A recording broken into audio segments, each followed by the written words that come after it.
Gotta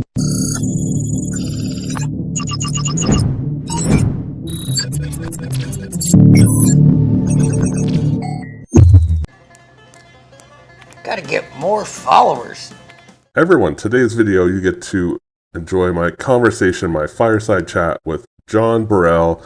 Jon is a very dynamic guy with several things going on. First and foremost, what I was most interested in originally is he is also a funded futures trader. We definitely get into that and his experience and his advice for traders. He is also one of the trio who are the hosts on the Just Swingin It Podcast. You're looking at that now. I'll put links down below to the Just Swingin It Podcast where they discuss all things financial, whether it's stocks, the market, options, futures trading, crypto, etc. We get into a little bit of a discussion towards the end of our interview about the podcast. Side note, if you visit, I've been on the podcast twice. Most recently was just past May. But I think what was most interesting in this interview and what we get into after we first learn about Jon as a trader is his algo trading. Jon is a complete 100% algo trader. He does no discretionary trading. So we get in depth there quite a bit about how he goes about creating his algo, what his background is, the statistical analysis side of it, the programming side of it, what he's using, and more. You'll hear me say it in the interview, but just to let you know up front, there is so much to learn from Jon about the algo side of trading, which I fully admit that I'm fairly oblivious to. So we will definitely do a follow-up interview sometime in the near future where we're just going to focus specifically on algo trading and tap Jon's extensive knowledge in that area. So I'm really looking forward to that. And of course, like any interview, we end it with the rapid fire questions. Now, I'm well aware that Jon is a fan of my YouTube channel and has listened to the other interviews. So I decided to go a little bit off base and hit him with a few different rapid fire questions than I've used with previous guests to keep him on his toes. You're not going to want to miss his answers to those questions. Everyone, enjoy my conversation with Jon Burrell. Everyone, today we are fortunate enough to talk with a friend of the channel. You may have heard me on his podcast. We're going to learn more about the podcast. The great Jon Burrell. He is a futures trader, a funded futures trader, a podcaster. He gets into a little bit of automated trading. We got lots to talk about, guys. First of all, though, thanks, Jon, for being here. Hey, thank you for having me. It's an honor to be here, and there's a lot of great other people you've had on the channel, so I'm very happy to be alongside those guys. No, I appreciate that, and likewise appreciate you being here. I think we've got a lot to learn from Jon today. So hang in there, let's get started, and of course we're going to end the interview with those rapid fire questions, try to throw Jon a few curveballs, but nonetheless, let's learn a little bit about Jon Burrell. Let's dive in here on Jon as a trader. I am curious to know, first and foremost, when did you start futures trading, and maybe when did you start, and or just how did you discover the great world of futures trading? So it's normal and kind of unnormal, I guess you could say. So when I was in middle school, I had some kind of regular class like world economics or something like that in middle school, and they were teaching us about the different grain markets and how the whole world participates in them. And this was my first experience to markets in general. I had no idea they even existed, and the teacher put down a sheet of different things we could invest in, and I don't know if they were futures or just the spot market or what it was, but we would pick which ones we wanted to invest in with our play money on the sheet, and every day she would update the sheet with the new totals. And she always told us to diversify and all that kind of stuff. So I diversified, and I would be down a little bit, and then I'd be up a little bit, and then I would ask her, like, what does really good in the winter or the summer? I can't even remember, but she said like coffee beans or something. So I like YOLO. This is my first YOLO trade. So I put it all in coffee, and I ended up being, it was like 10,000 play dollars or whatever. And so it ended up being like up $400. And I was like, wow, is this like a real thing? Does this exist? And she's like, yeah, this is the financial market. So from then I got really interested in the financial system, but I wasn't old enough to participate. So flash forward a few years, and like I said earlier, my parents own a convenience store, and we used to buy in bulk from Walmart, from like their distribution or something. And whenever we would go to Walmart to pick up the supplies for the store, I would see the Walmart stock price in between the boys and girls restroom. And like through the years, I just seen that price go higher and higher. And I was like, man, these financial, it reminded me again from being in middle school, and I was in high school at the time, but still too young to participate. So man, I really this stock market thing, it's really got my interest, and my parents taught me finance. They're business owners, so they're very intelligent as far as business goes. Even though they're country folk, they're well inclined with running a business in a very real way, not in some of the financial jargon you hear online or unprofitable companies or stuff like that. My dad thinks that stuff's funny, but anyways, so I'd always see that, and then I forgot about it through the years and went to college and got out of college, and then Robinhood started up around that time, and they were running ads like crazy. And at the time, I didn't have any money, so I waited a few more years, and Robinhood started to get really, really big. And so I decided to sign up an account, put some money in, and started through stocks like most people do, and then eventually went to options, and then eventually went to futures. So as far as like the actual putting real money in and stuff, I started very like the typical way. Okay, perfect. And actually, yeah, that's what was one of the next things I was going to ask, is if you did trade stocks or options or anything as well, and of course you did. Yeah, so, I do currently actually have been trading stock and options for quite a while now. I'm not sure on the actual time frame there, but still very much actively investing in my own account. And I thought that when I first started trading stocks and heard about options, I was like, oh, options is just something you lose money in.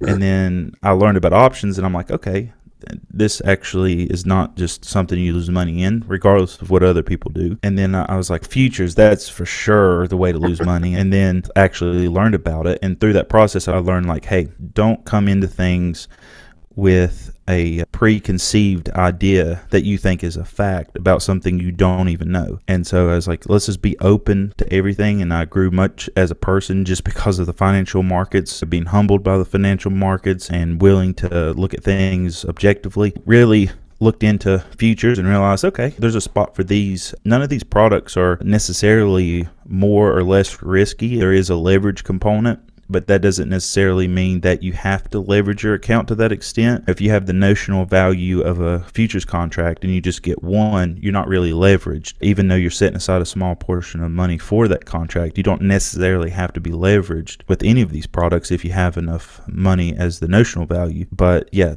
I trade everything, all different products. It doesn't matter what the product is, I'll trade it. Either 1 to 3 months typically seems to be my target as far as my personal account. And then, of course, I day trade futures as well.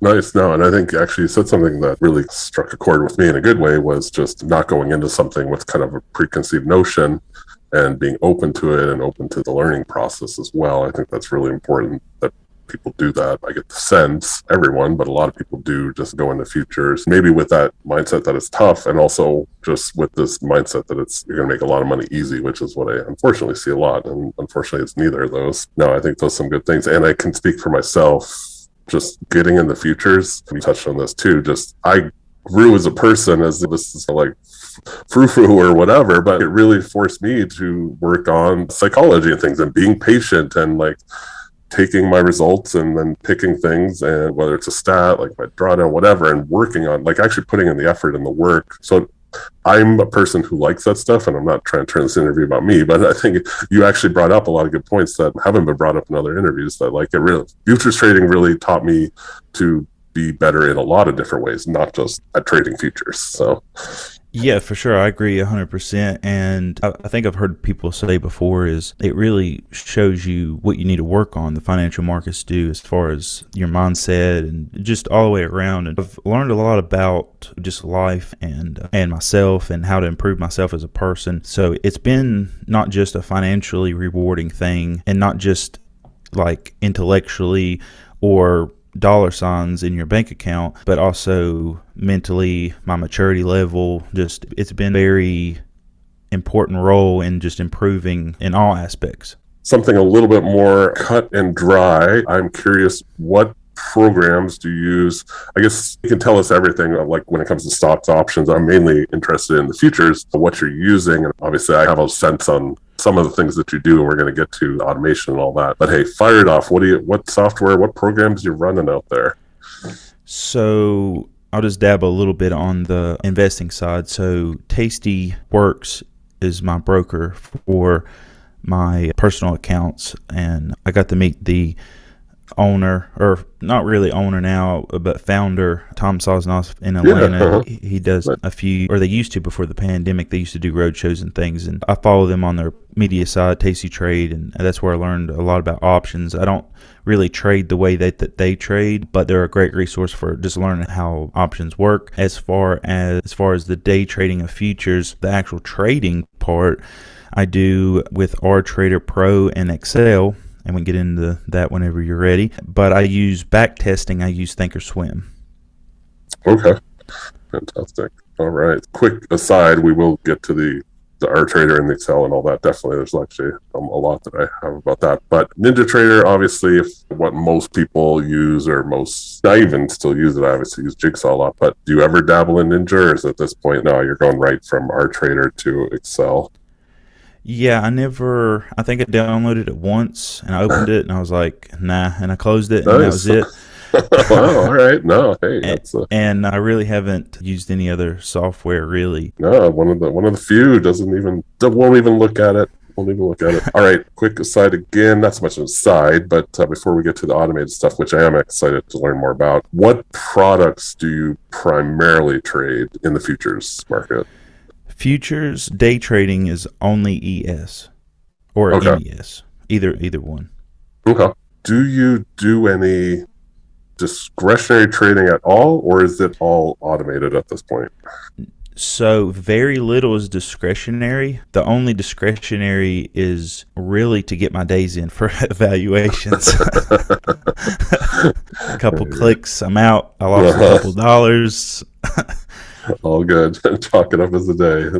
I always liken it to, for any like football fans, like NFL, like American football fans out there, like when like the clock's running down and they just clock the ball just to kill time. It's like that. Like you're just having to clock a trade to kill off a day, and then wait another day, and then kill another day. Yeah, it's like all it amounts to. Let me see here. So I have lots to talk about on the automated trading stuff, and I want to do it in like the right order, but I don't know that we will. But hey, we'll get it all out there. So we've already alluded to the fact that you basically do automated trading. But before we get to the automated part of it, what's the backbone of the automation? In that, what is the robot, I'm going to call it the robot because I like that visual, doing to look to enter a trade? Is it looking at specific indicators? Is it looking at a volume thing? What time frames are you using? Throw it all out there, or whatever you want to share. Yes, so the automation, really, the only reason for that, there's two reasons for that. The first reason is I work during the good juicy parts of the market, I will say. So I'm away from my computer. It'd be really hard for me to trade my own strategy during the best part of the day where there's a lot of volume.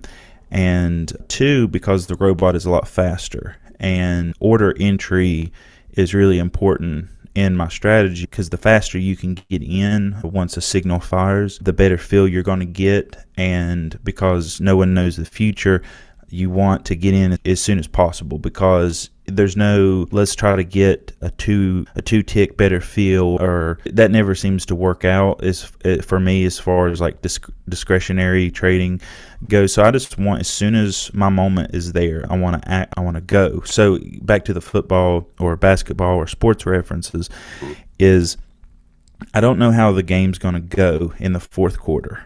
Only thing I can do is play from when the tip-off happens. So if it's a jump ball, I'm going to jump as soon as that ball's in the air, and I want to play the game, and I want to react to the fundamentals of the game that I know. I don't know what's going to happen in the second, third, or fourth quarter of the game, and no one does. And it would be crazy if a coach came up and draw it out. Okay, in the second quarter, with 5 minutes to go, we're going to run this play because we're going to be up by 2 points, and we'll need an extra point because they're going to hit a three. No, that's crazy. No one knows that. But no one knows that in futures either. So really, you just want to get in the market. It's just, if you're wide open for a three in the corner, I played basketball in high school. If I'm wide open for a three in the corner, I get that. I just want to take my shot. I don't want to wait and see if the defender's going to give me more room. I'm just going to take it when I know it's open and when the opportunity is there.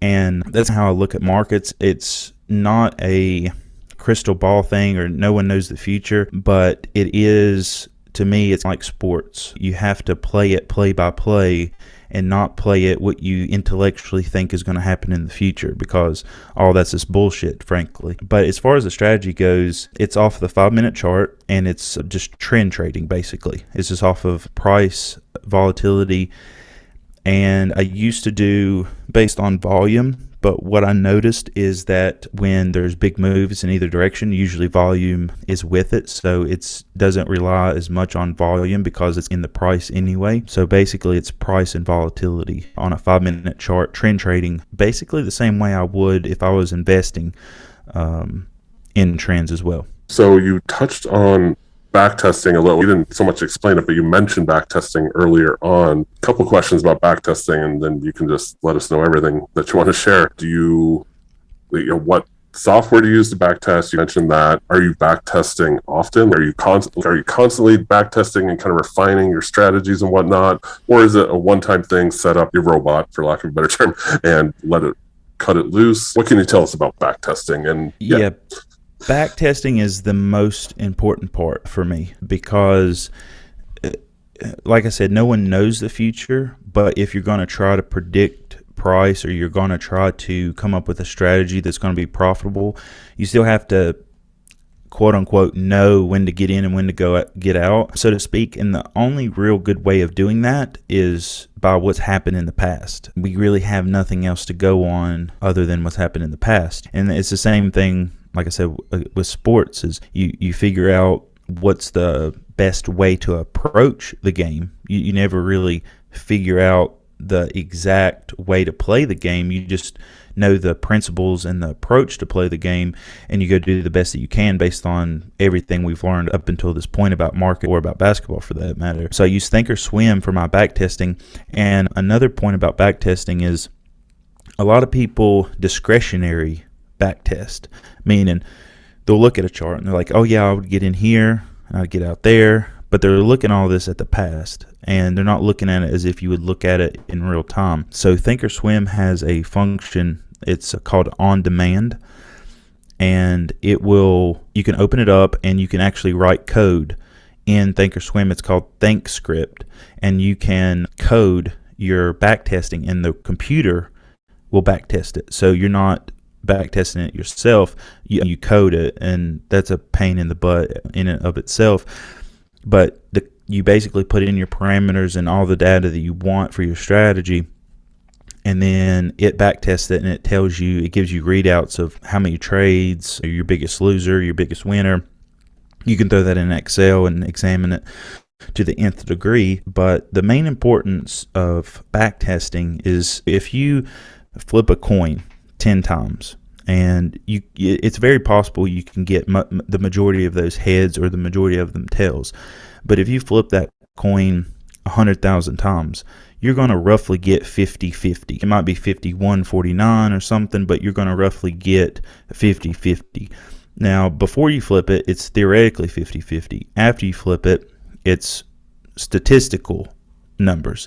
And the more statistical data you gather, the law of large numbers takes over. And assuming that the properties don't change, and with markets they can, but you get enough statistical data that you've backtested based on these events of your order, entry, and exits, and you're hoping that the law of large numbers takes over and it converges to what would be the theoretical. Now, we don't know for sure the theoretical like we do with flipping a coin, but we're hoping we take a big enough sample of statistic data that it acts the same way to some theoretical number, and your winning percentages, your risk to reward ratios, and you can build your position sizing based off of that. And like we talked about before, I don't know if we were recording then or not, but you can have a strategy that wins 99% of the time, and if you do it 1,000 times and you put 100% of your money in, that 1% time will eventually happen and you've lost everything. So just because your position sizing, you can make a winning strategy a losing strategy. So position sizing is super important. So knowing your statistical data that hasn't been overfitted to the statistical data. If you're overfitting to your charts because you're looking back, okay, I would have done this, but this situation I wouldn't have done it, even though I just done it on the previous one because of this little subjective thing that happened. That's where I feel like a lot of people go wrong with backtesting, So I know that's a long answer No, to your it's question, great. Nope. but basically I'm just trying to back test with a clear-cut black and white strategy, that because the computer has to have precise rules for its backtesting, or at least the way I've built mine does.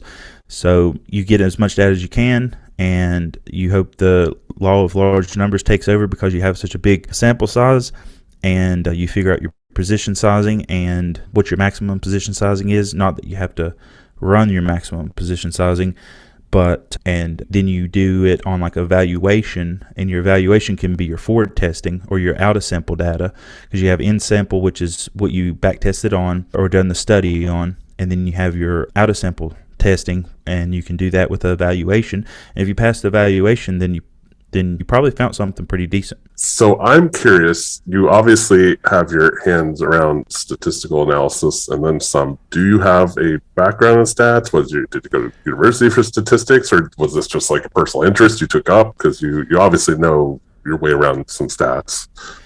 Yeah, so I almost flunked every subject except for math. I was an honors math student in school. I started to go to school for engineering, and I ended up just taking all the math classes and then dropping out. So I have a bunch of math classes. I've taken advanced calculus classes in school and statistic classes in school, and yeah, I'm very well versed in mathematics. And one of the things that a lot of people have trouble with is when they're taking a trade, they have really no confidence in what they're doing because they don't know how it's performed in the past, or at least I don't think so. So if I just based on my thoughts and feelings in my head, I don't know how I could possibly make a trade and be confident in it. And then when something goes wrong, then of course you're going to doubt yourself, versus doing it the way that I've done it. And it's not been, I've had ups and downs and things for sure. I've had problems with code, did not run the strategy and fail some evals and stuff on testing, but that's what the testing portion is for. You get to a point where you have no statistical context, and then something goes against you, and then you start doubting yourself, you start doubting the strategy, then you switch strategies. And the way I approach markets is very statistical. So if something goes bad, I've probably already seen it in the back test, and I'm like, okay, this sucks. I already calculated this for my risk parameters. This sucks. Keep doing the strategy. And that's also a good opponent of the robot, as you called it, doing it, is because it has no emotion. I just try not to look at it. I do all the work on the weekends, basically, weekend warrior, and then I put it in there, and based on my math, hopefully it's right, and so far it's worked out okay. So on top of stats knowledge part of it, there's obviously a component as well that is just the programming side of this. Same kind of question, like where did that come from? Same thing, like just did it naturally come because of the math side, or is it just another personal interest or something you studied, or where does the entire just understanding the programming come from? So where it really started was I first was looking for something to notify me when something happened so I could do it at work. And then for whatever reason, I know there's some things out there, but for whatever reason at the time I couldn't find it. So I was like, what if I code a notification program? And then I was like, what if I code something that does it for me? And then I went down the rabbit hole, and that's really how that went. But as far as coding, I really have no interest in it other than to do this. It's frustrating. There's very little resources online for what I'm trying to do with it. And that makes sense, because if there were any resources on it, I guess when a lot of times people find something that's profitable, or there's some kind of algo or something, I guess they have no real reason to share it. Because the whole thing is, once the strategy's out there and everyone knows it wins, then eventually they'll use it up and it stops working. Basically, you would have to trust it enough, and people would have to blindly trust a strategy that someone puts out there. And so I don't know as far as that goes, but yeah, the coding was just a means to an end for the most part. I understood a lot of it because I guess from the math background, but no, I don't really, it doesn't make me want to do any more of it. It's just, if I have to, I will. I'm curious, what hours do you let it trade? I assume that you have start and a finish to the session that you let it trade. What would that be? Yeah, it's usually from 8 to 4. Okay, so just the US session, essentially, more or less, give or take. Yeah, what's interesting is with some research I've seen out there before, you'll see these charts where the S&P overnight charts versus the S&P day charts, and it'll be like most of the movement was overnight if you've seen those investing charts before. But what I've found is, and I think most people probably agree with me, is most of the overnight sessions are pretty dull and there's not a lot going on, and the volatility is very minuscule, and trend models don't do well in choppy markets. So the overnight, there's not enough movement in either way. So what ends up happening is you end up getting chopped up, because if it moves enough in one way, even if it's like where it's a, kind of tripping over my words here, but where it's a volatility and a price signal, is the position sizing and how long it holds the trade is based on the volatility and the movement of the market. So once again, it's very much, so I don't use limit orders, I don't use stop losses, I don't use, the only thing the strategy uses is market orders. And it goes back to that sports analogy, is I don't know what's going to happen within the next moment to moment, but when the ball is about to go out of bounds, do you save it, or is it too dangerous to try to dive for it because the other team's bench is right here and you don't want to plow through them, and so maybe just let that ball go out of bounds kind of thing. So that's how I see stop losses. I don't know, and my model doesn't know what's going to happen from one moment to a next, and some people say that's why I use stop losses, and I can see the benefit of stop losses. I'm not saying that they're bad or right or wrong or whatever, but for me, it's how quick I can get in and out based on that moment in time. And so the overnight markets, the volatility is smaller, and so the position sizes are actually bigger, because you want, in any market, you want to maximize your position sizing, and that's all based off of the statistics. Because overnight markets, the volatility is so low, it has to boost the amount of contracts that it trades to allow for the volatility component to match the volatility in the daytime. So if it starts to move slightly in one direction price-wise, it might not be that big of a move price-wise, but based on its volatility, it may be like the upper end of its current implied volatility.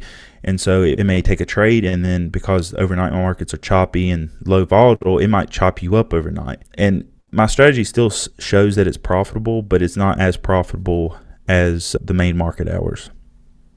Okay, yeah, and I can mirror that, not from an automated side, but just from just trading side. Like I used to trade. I was one of those people that wanted to trade as much as I could, and I'd trade the evening well into the night and get up and trade all day. And it was just chop fast all evening. And I realized I'm wasting my time. The time is better served. Just focus on where the real juicy trading is, and it is the daytime U.S. session. That completely makes sense then on your end as well. I'm curious. Sorry for the geeky answers and stuff. No, I think it's fascinating, and this is one area I like to think I'm fairly well versed on a lot of areas of futures trading, but like automation is one that I know it's out there, and people have told me you should try to automate some of your stuff, and I'm like, I enjoy getting in there and doing it myself, but I find it fascinating, the automated side. So no, this is all, believe me, it's new to me, and it's interesting as well. So you talk away. So I'm curious, from this thing is running, we call it the robot, and really, I should be calling it algorithm. The Algo is running, you're at work. Do you have a way of monitoring it remotely, or do you just come home and surprise, here's what you made for the day or lost for the day? At the beginning, I had to have a way to make sure it was running properly, and just because, like in the early days, even though you code it and you think you checked everything, you might not have. So in the beginning, I have a VPS, which I know you've talked about before, and people should know what that is, but for people that don't, it's basically a remote server that you can access and use it like a computer, but you can get into it on a phone or a tablet or another computer. And so I have one of those set up, and at the beginning I used it just so I could access it. But then I realized I probably need to keep this VPS, because if the internet goes out at home, or my power goes out, or I don't have commercial internet connection or power supply, so if something like that, I probably just need to keep it. So because of those reasons, I can remote into it. But in the early days, I would either see And and this is a question I asked you on our podcast before, which it was harder to do, trade after a loser or trade after a winner.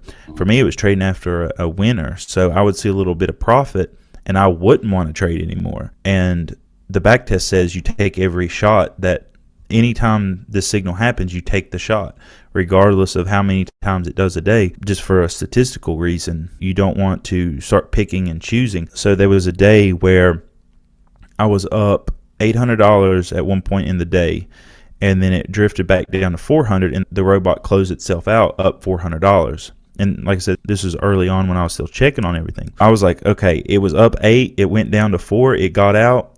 At the time, I was really happy to have $400. So I closed it out. When I got home, I looked, and I would have made another $1,000 that day. So I was like, okay, I know that I need to take every shot from a statistical standpoint, because the law of large numbers, sometimes that one will be $1,000 winner, sometimes it'll be $1,000 loser, but I need to take every shot because that's how math works, basically.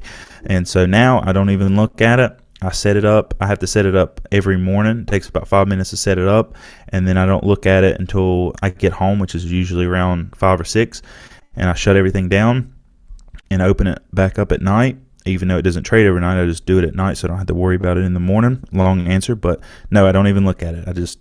It surprises me when I come home and open up RTrader Pro and see if I won or lost money. Nice. That's interesting. That would definitely be, I know I would probably evolve to that point, but I would definitely be just wondering all day, am I up, am I down, what's happening with that thing?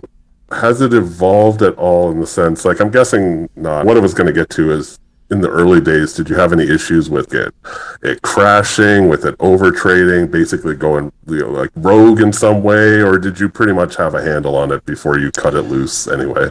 There's 2 events that stick out to mind. The first one was it wasn't taking the trades off. It was just putting on. So it would get a signal, it'd put one on.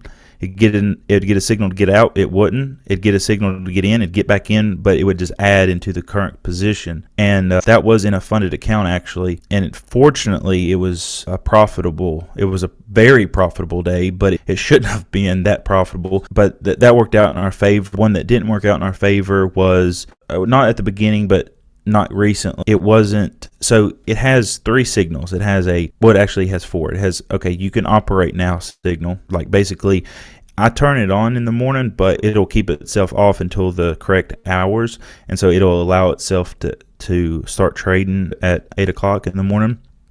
And so it has that, and then it has, okay, enter that signal, and then it has an exit signal, and then it has a flatten signal at a specific time. So the trade may not get a signal to get out because of the market conditions isn't set up for it, but because in the funded accounts or the evals or just the space in general, they want you to be out by 4, or in some places 4:45 Eastern time. And so it has a cutoff at 4 signals. So even though the market might not tell it to cut off at the end of the day, it'll say cut off at 4 and close everything. So I've had it to where it didn't cut off at 4, and I caught it. This was in a LeeLoo account. LeeLoo lets you hold to 4:45, and so I caught it 5 minutes. I just happened to remote in and check on things because it was a new account. And yeah, that's some horror stories, but fortunately neither one of them. The second one lost a little bit because there is some swings after that 4 o'clock a time, so it gave back some profits there. But fortunately no big disasters, because a lot of the disasters happen in the evaluation stages, and then by the time you get to a funded account, I think that last one, the only reason it messed up was because I didn't change the account number. Most of the problems that I've had has been through the evaluation stage, which is another good reason for the evaluation stage, and testing in a sim account, or even though some of the funded accounts are technically sim accounts, there's nothing on the line, some kind of simulated environment where there's really not much on the line. That's why those are so important. Most of the disasters have happened there. So you mentioned the funded programs, which I wanted to get into next, but just as an aside, I feel like there's a lot more you have to offer, both me and all the listeners, about automated trading. So I'm already thinking ahead. I'm thinking there might be a part 2 to this interview at some point where we just talk. I'll ask all the stupid questions, I'll be the dummy, and you can educate me and everyone on automated trading. Does that sound fair? We do that? Yeah, that sounds good. Now that things are going well, then yeah, I would be more than happy we can make that video together. I guess it'd probably be better because when you know something, you don't really think of all the things to hit on that people would have questions about. So it'd probably be best if we did do that together. Cool. Yeah, no, I'm definitely down for that. We will make that happen because, I find this fascinating and I really am a dummy when it comes to this stuff. And I think you have a lot to offer. So cool. We will do that. So speaking of funded programs, I have some general questions, but we can also just free flow and go with it. Let's start with, you mentioned being funded. I know who you're funded with, but for the people, give them a rundown. Who have you passed and whatever you feel you want to share about being a funded trader. Yeah, sure. I started with Earn to Trade when I was very early on, and at the time I didn't have a profitable strategy, and I was just testing out things, trying to figure out how to trade at work, all the things we already talked about. And then eventually I just stopped doing the evaluations and I put my head down and I just really worked at my back testing, learning the math behind, or not really learning the math, but learning how to apply the math in a way that made sense to me. And then by that time, UProfit had popped up. And so I waited for a little while because I still wanted to do some testing. And I signed up with UProfit in November of this last year. So most of my funded all of my funded stuff actually just started in November of last year. So I haven't been a funded trader very long, but UProfit was my first funded account. I passed it in November. I started trading on December 5th, and where you take these evaluations and things, the money that you pay for it starts to stack up a little bit. So my plan with UProfit was, okay, I'm going to trade this to my plan. I'm not gonna do anything, and then once I had a certain number in mind that I was gonna pull the money out. Fast forward to the first part of this year, I hit that number and I was happy with what it was, and I thought once I withdraw the money that because they have a safety net and things, and basically what that means is if you withdraw within a safety net, there's different days you have to trade and different amounts that you can pull out, etc. So I hit that number and I was like, I'm going to take this profit because it's going to pay me back for my evaluations plus some.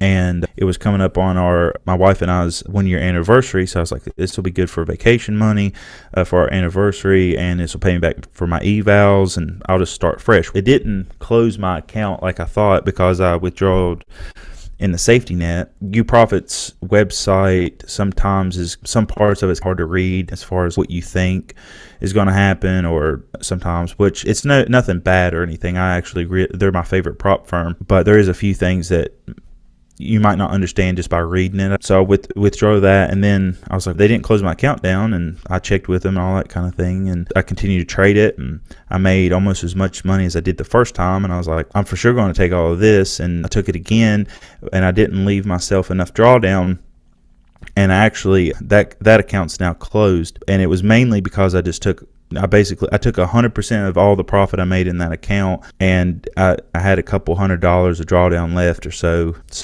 it wasn't enough to really trade it. So I closed that one down, and then I went to LeeLoo, had a sale or something. And the thing that I liked about LeeLoo, which it's like LeeLoo, as far as like their most of their products, I'm not really a big fan of how they're set up, but they have a static drawdown account that really has no limitation. They do have some limitation, but as you grow the account, you can scale into it, and there's no trailing drawdown or daily profit loss that you have to hit. That is one disadvantage of UProfit, is you have a daily target. So even if you grow the account to some extreme, you still can only lose a certain amount, and because of my statistics stuff, I would never be able to trade any bigger than what the 1100 or 3000 or 6000, depending on the account, allows you to. And I was like, UProfit's still my favorite because of the way you can withdraw and all those things, but LeeLoo had a sale, and I wanted to see if I could scale this, and so I got funded last month with LeeLoo, and I'm currently funded with them, but I'm going to open up another UProfit account and try to get funded with them as well in the future. Okay, cool. Yeah, that's one of the questions I was going to ask, is what was your next step or your next plan? And so there's a lot of new companies popping up. They're popping up every day. I heard today just about another one one that just opened, and I heard about another one that's going to be opening on top of all the other ones that have opened. So I have my own personal opinions. I'm not I don't want to taint your view. Do you have any opinion about all these new companies, good, bad, indifferent? I think you will agree with this is there's already plenty of variety out there that we know pays out. And something I didn't mention, there's another trader that I trade with that I've been teaching a little bit, and he has a funded LeeLoo account as well, just as a side note. But I think there's enough funded companies that for all of us to choose from. And the new ones that's popping up mostly is from other countries, or not that other countries is bad or anything, but some of the regulation in other countries are not up to par with maybe what it is here. And so you really don't know if they're going to do what they say they're going to do. And some companies, from what I hear, haven't done what they say they're going to do. And that's one reason I bring up that one of the traders I trade with is I know that LeeLoo pays out. We've been paid by LeeLoo. We've been paid by UProfit. You've been paid by pretty much all of the top 5. So we know that these companies are legit. And if you're a good trader, you're a good trader, and you're going to make profit. And what people are doing is they're going somewhere, they're blowing up because I'm speculating here, but this is my 2 cents. They're going somewhere, they're blowing up, and then they're just jumping from one place to the next. Now, I will say there is some benefits to some of these companies over other ones. Like, for example, Earn to Trade and UProfit is very similar as far as the way they're structured, but Earn to Trade, if you make a certain percent too much, then you have to trade until your biggest winning day is below 30% or something. With UProfit, they don't have to me, it's crazy. Like, it's a bad thing to make too much money. That's crazy to me. You can still pass in there, but to me, it's like UProfit is one less rule and the payout is about the same, like then better. But yeah, there is some differences, but for the most part, you have companies like Apex and LeeLoo that are pretty close. So if you like trailing drawdown and no daily loss, but you have to wait a lot longer and you have to pay a monthly fee, but you can scale a lot easier. Those are 2 really good options. If you want something that pays quick but the rules are a little harder,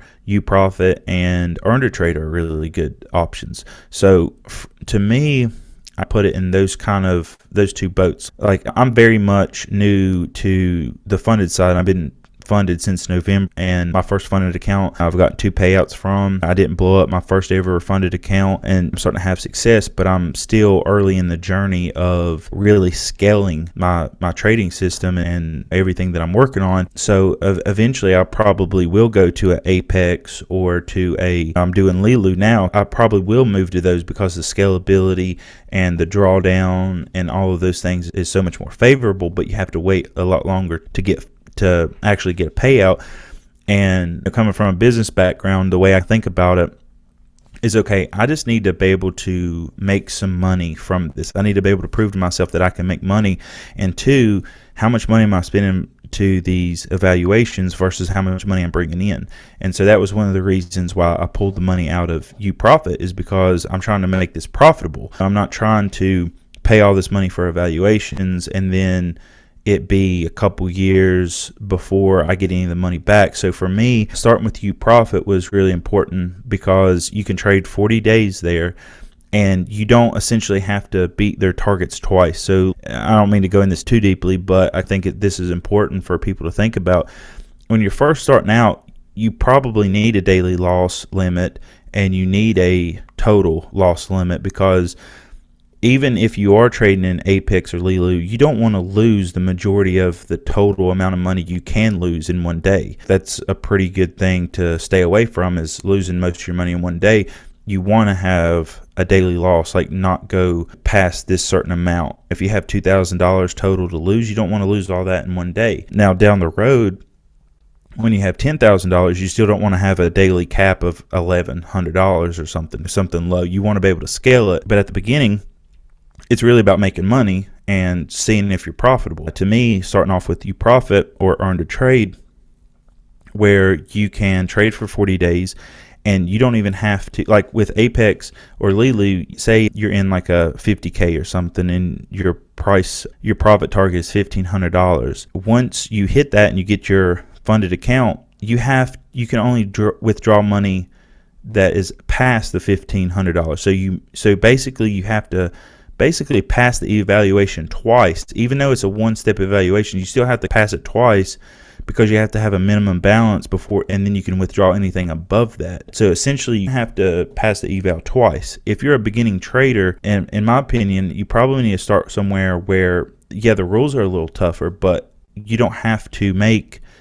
that evaluation profit twice and then make even more money to make a withdrawal. You can make, with LeeLoo or Apex, you get 100% of your first so-and-so, and with you profits is the same way, but you can get an 80% profit split with you profit, or I think Earthner Trade's the same as well. I'm not funded with them, so I'm not sure exactly, but I think it's pretty close. You can get 80% profit, and that's still good profit from whatever you make, and you don't essentially have to make that evaluation profit twice in order to get paid. And coming from business owners as parents, it's much about, okay, I need to bring in more money than I'm putting out. So at the beginning, it was more about, okay, let's get a funded account. Let's make some of the money back that I put into this because my algorithm blew up a couple of evaluations.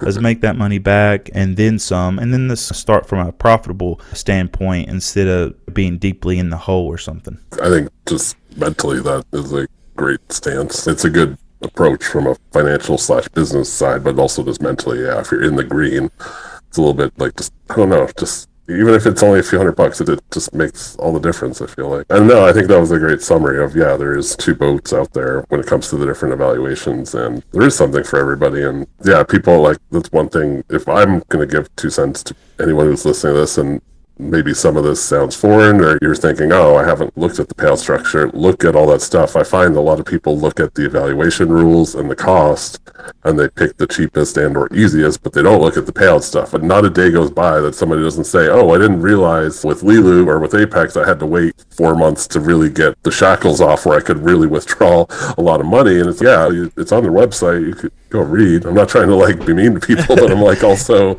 you got to know what you're getting into. When you sign a contract, it's, did you even read it? And when you get people, when they get their funded account, and that's 100%, you got to treat this as a business at some level, and it is a mental thing as well. And when you make some real, whatever real money is to you or to anybody listening, when you make that money, like, for example, for me, this whole space sounds crazy to outside. So for me to make the money back that I spent in evaluations and then make enough to take my wife on our anniversary vacation, then she's, oh, you're not crazy doing something scammy. This benefited our life. That is and then she's all for it now. She asks me questions about it every day. Like, how are you doing in your account? You know what I'm saying? If you have anyone listen, if you have a significant other or anything, and they probably don't understand what you're doing to begin with, but also they're like, what are you spending a couple $100 a month on for these things called evaluations so you can day trade? It just sounds bad. Are you trying to explain the world of futures or evaluations or pretty much anything futures related to people who aren't familiar with it? It's either the blank stare and or, oh, this is a scam.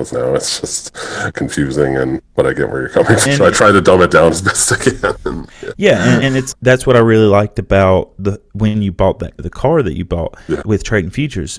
It's like that what that does is it shows people that it's possible, and that they can do it too, but it's gonna have to take work. And it's not something that is going to come easy, but it's doable. And people like you and the Ox, and I'm not so much involved in the funded space as far as futures, but even our podcast, we try to show, like, hey, people say you can't do XYZ. Here's XYZ. And it gives people, not necessarily idols, people to look up to that just, if back to the basketball reference, if you like Michael Jordan and you always wanted to be a basketball player, that it's possible because this other person that you look up to done it. So it gives people inspiration that they can also achieve this. And like I said, I'm still early with the funded side and the day trading side because I've been trading stocks and options for a while now. But it lets people know, hey, you can make real money. I think, and you put this on your channel, what you spent for the car, that's real money. That's phenomenal money for a lot of people. And them being able to see that's possible gives people hope, and also lets them know, hey, you can work your butt off and get to this point if you want to.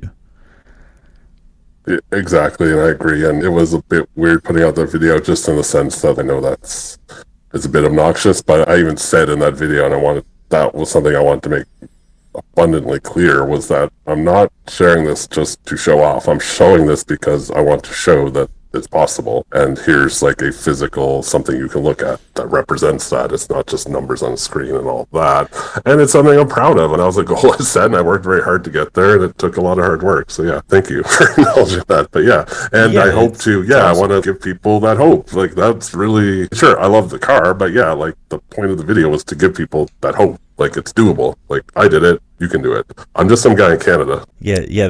That's, like I said, it's an awesome achievement, and I'm hoping in another year I'll be rolling mine off the trailer. One more question on the trading before we get to our next subject. But long-term plan, do you even think about this, or you just focus on the here and now? But when it comes to trading, do you see this as something you're like, do you want to leave your job eventually and do this full time? Is it always just going to be a thing on the side? Like, where are you going with it?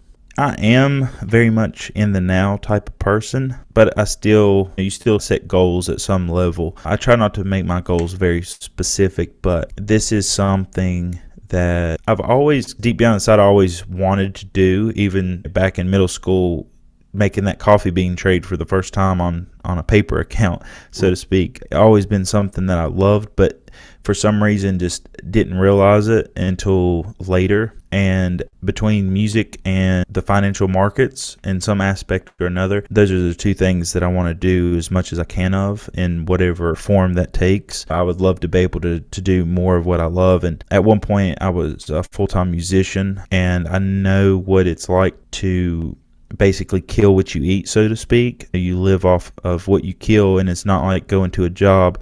And I left that world, the live performance world, and now I'm trying to go online with music as well. But I know that there's benefits and disadvantages to both, as far as like the stability of working for someone else, or the thought of it's stable, or you don't have as much worry if you don't own the company. But no, my goal is to do more of what I love and try to get towards that closer and closer every day in a realistic way, not in a struggling musician way, because before it was much more of just surviving and paying the bills, and before having a family and things. So now it's more about, okay, I have to make enough money to make it a career, not just get by. But no, I think the future's bright. I think that the trading's been doing really well for me, and I'm going to continue investing and trading, and maybe I can hang up that 9-to-5 sooner than later.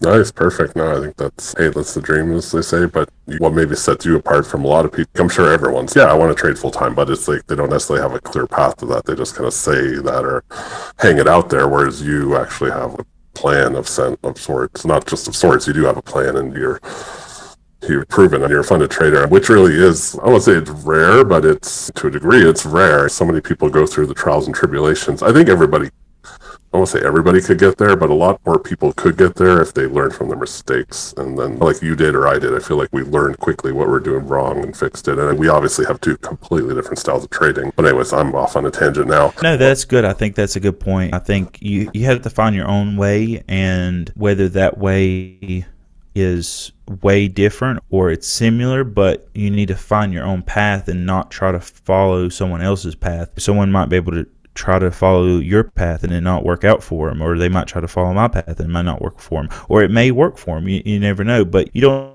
need to do something as far as the specifics of how to do something. For example, if you're a center in basketball, you probably don't need to try to be Michael Jordan because he was a shooting guard. Or if you're 7 foot tall, you probably need to not try to be point guard. And following this, so the specific details, don't just follow someone because they're successful. You need to really think out what makes sense to you and really look at things objectively, in the sense of not thinking that you're just going to become a millionaire, but also look at it objectively, but also look at it through the lens of how you see the world and what makes sense to you and what's going to make you comfortable when you put on that trade, and how you're going to tackle these obstacles, and not just necessarily follow anyone specifically in the specific details, but definitely follow the path that makes sense to you, and don't go for easy shortcuts and ways to try to cheat the system, so to speak. No, sage advice from Jon Burrell. You have another facet to yourself, and it's not even the music career. It's the podcast, the Just Swinging It Podcast, the very first podcast I was featured on. What was the genesis of the podcast? What was the inspiration? I love the financial markets, like we talked about already, and I'd always wanted to do something with it as far as like a personality style, whether that be a YouTube channel or a podcast. I didn't really know at the time. And Chris McBride, which is the other host, or one of the other hosts on the Just Swingin It Podcast, he and I went to high school together, and he had messaged me one day about the markets in 2020. Like, it was the depths of the sell-off. Things were going crazy, and we were talking a lot about markets then. And we don't have a lot of other people that talk about stock markets or in our daily lives. And he was like, why don't we make a podcast? Because he likes podcasts. I actually don't listen to a whole lot of podcasts. I'm more of a YouTube guy. That's, how I found your channel and stalked you. But anyway, he was like, why don't we do a podcast? And I was like, yeah, let's do it. You want to start tomorrow? And he was like, whoa. Yeah, we can start next week. And I'm like, let's do it. That's all about it. I just needed someone to ask me. So, the audio in the early days was terrible. I'm an audio person, but for some reason, a music person rather, but my audio equipment wouldn't work with what we used in the beginning.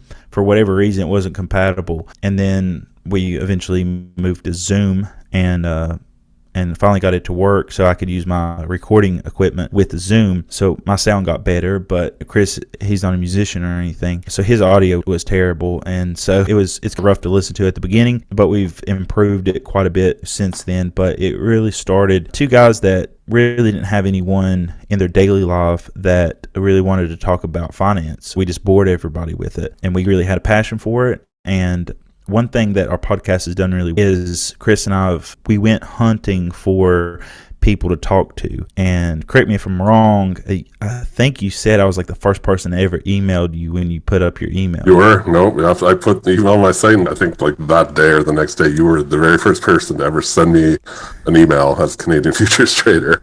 Yeah, and Chris has been better at it than I have, but we really have looked for people that I guess we gravitate to, and being I'm a dirty little trader like the rest of the people that's listening to this podcast, and I mean that in a good way, but funny way. But yeah, we've had a lot of guests on early on before they popped on social. And Fat Baby Funds, he's got a pretty big Twitter account. We got him when he had a couple hundred followers. We've had many other guests on.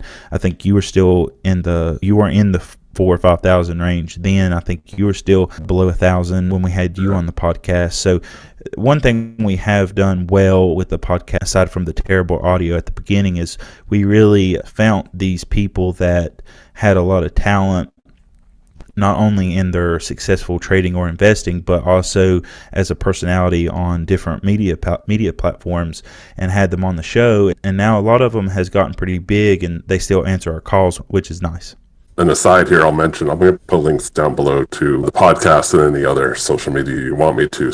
But definitely the podcast if people want to check it out, and not just my episodes. Listen to them all. They are fantastic. I do listen to them, pretty much all of them, and I like it because, one, you have a nice diverse buffet, if you will, of topics. It's all financial, obviously, but it's not just futures.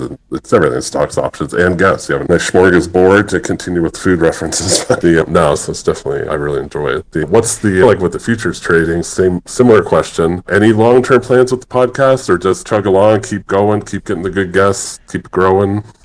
Yeah, we've missed a couple weeks episodes here and there, but we've always came back and put out new episodes. Been really busy the last couple weeks. We haven't had an episode come out in the last two, but our last episode we had, like you said, we have a mix of everything. We had an options trade idea to reduce risk on a stock position. The week before that, we were talking about futures. We talk about all aspects, and towards the beginning of the show, I give my market rundown, which is really good for investors or traders if they want to know my statistical trend model's opinion of the market. So if you're wanting to know if we're in a trending up market or down market, I do the major macro markets, and usually I talk about the futures markets of those main markets. So I cover the volatility index, S, D, C, L. I cover the main ones towards the beginning of the show for the trend levels as an investor, but if you're a trader, that could be useful for you too. But long-term goals for the podcast is continue doing it and continue to get more guests, and also have guests we've had on the past come back on.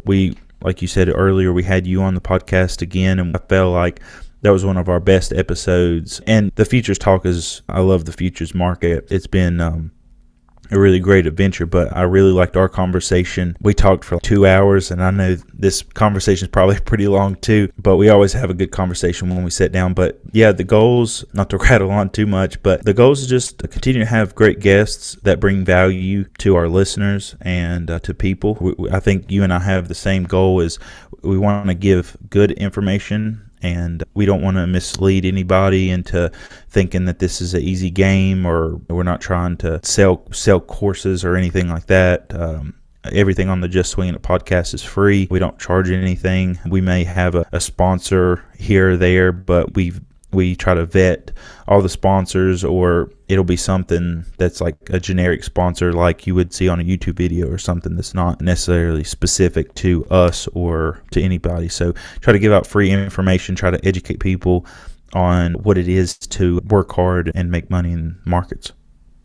Nice, perfect. I think that some of the podcast great. People should check it out. Honestly, it is. I'm trying to put my finger on how to say it, but yeah, it's not cut. It's not dry. Like, it's very dynamic, but it's it's entertaining, but it's also educational. So I think it's well served. Like, a lot of people get a lot out of it. So yeah, at the beginning we try to do a little bit of banter. We'll talk about what Chris is barbecuing, or we'll talk about a little bit of the music, or we'll talk about sports gambling.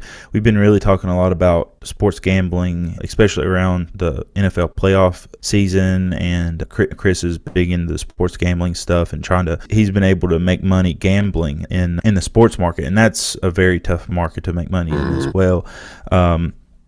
But yeah, we try to do fun stuff too. If you like chess, sports gambling, barbecue, futures trading, options trading, stock trading, investing, if you like any of those things, that's usually what the episodes are about. That is a sales pitch if I ever heard one, and I think a worthwhile one. Jon Burrell, it's time for the rapid fire questions, and because Jon Burrell is a fan of the Canadian Futures Trader, I know full well he has listened to previous rapid fire questions, so we have some new rapid fire questions for Jon Burrell. Some are the same, but some are different.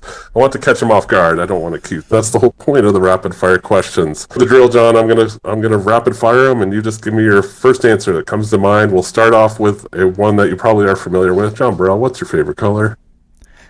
Yeah, I studied for this one. Blue. One you might not have studied for, Jon Burrell. Money isn't a factor. You have to make a choice. You can only be one of these things in life. You can be a country music star, a futures trading star, or a podcasting star. Money doesn't matter.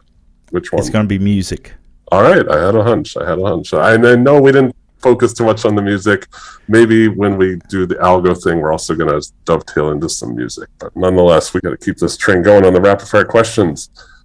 You can only invest in one niche for the rest of your life. Your options are stocks, options, futures, or crypto.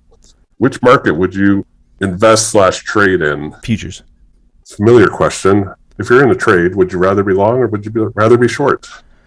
Oh, short.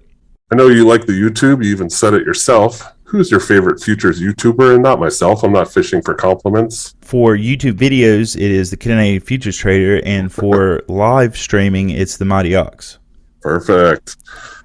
Have you ever YOLO'd a trade? My first paper account back in middle school was a YOLO. I know, you mentioned it earlier. Maybe not first, but second. Starting young. He's maybe the youngest YOLOer ever to be interviewed. And the final question, one I always like to wrap up with. Again, one you touched on, but I'm going to put it out there anyways. Who is your favorite online futures prop firm? eProfit. Perfect.